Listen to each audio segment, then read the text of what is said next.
surtos. Há exatos 5 anos, escolas e famílias foram surpreendidas de forma inédita com a suspensão das aulas presenciais por tempo indeterminado para evitar o avanço do contágio por um novo vírus. De lá para cá, estudantes ainda convivem com os prejuízos da pandemia da Covid-19.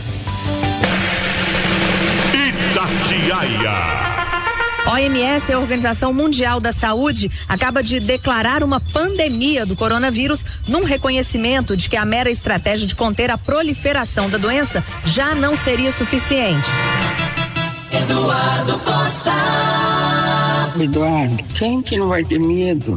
Meu nome é Tereza, eu moro no Veneza. Todo mundo tá ficando apavorado. Tá chegando aqui no Brasil, tem que pegar muito com Deus. José Lino.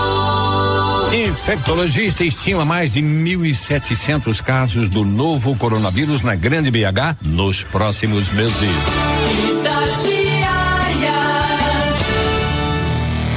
Há exatos 5 anos.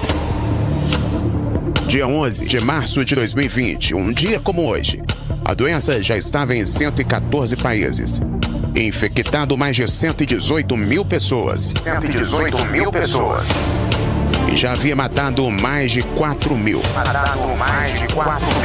A Organização Mundial da Saúde decreta, então, a pandemia mundial. O planeta já entrava em quarentena e distanciamento social. E as escolas paravam de funcionar. É o que você vai ouvir. Coronavírus 5 anos. Coronavírus 5 anos. O que aprendemos? O que aprendemos? Houve resistência à paralisação das escolas. O movimento Paz pela Educação, na época, tentou evitar a suspensão. Rodrigo Marçal foi um dos que liderou o movimento em BH. Levando em consideração experiências em outros países, como os Estados Unidos, acredita até hoje que a postura dos administradores públicos foi muito radical. Foram decepções. O custo disso, tiveram várias pesquisas aí, é de mais de década de atraso. Foi terrível participar disso, assistir isso, vendo uma realidade do primeiro mundo. Tinham até mesmo países na África, seguiam os protocolos de segurança, mas tiveram a aula, enquanto a nossa cidade foi a campeã aí, falta de aula. Embora ainda não haja casos confirmados do coronavírus na capital, muitas escolas e instituições não funcionam hoje. Professor emérito da Faculdade de Educação da UFMG, Eduardo Mortimer, afirma que diante das restrições daquela época, o impacto no ensino continua sendo sentido até hoje no país inteiro.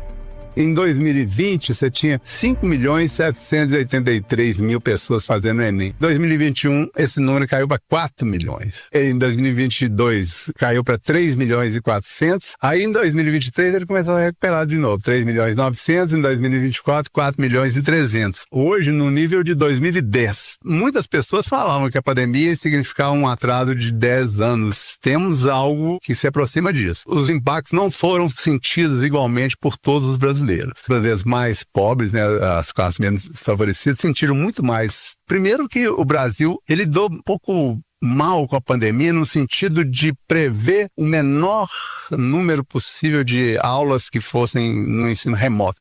Em BH, 200 mil estudantes ficaram sem aulas por um tempo, até o início das atividades à distância. Segundo a ex-secretária de Educação em BH, Ângela Dalben, tudo foi muito complicado. Na ocasião de ter aulas presenciais, eu diria para você que não existia essa alternativa. Os números da pandemia eram altíssimos, os problemas da pandemia mostravam pessoas morrendo, filas nos postos de saúde, nos hospitais em busca de oxigenadores. Aí a gente via nas notícias que aconteceu, por exemplo, em Manaus e outros lugares, era tão grave que não existia essa alternativa. E a alternativa de termos aulas presenciais exigiam de nós reformas nas escolas, como nós fizemos aqui em Belo Horizonte.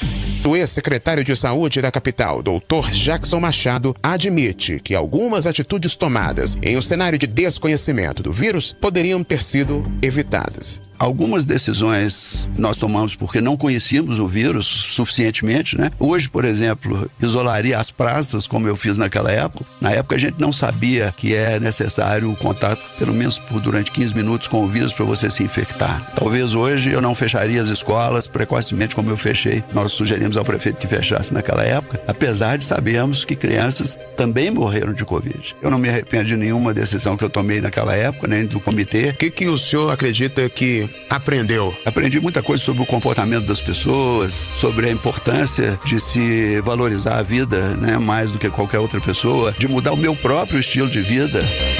Repórter Edson Costa.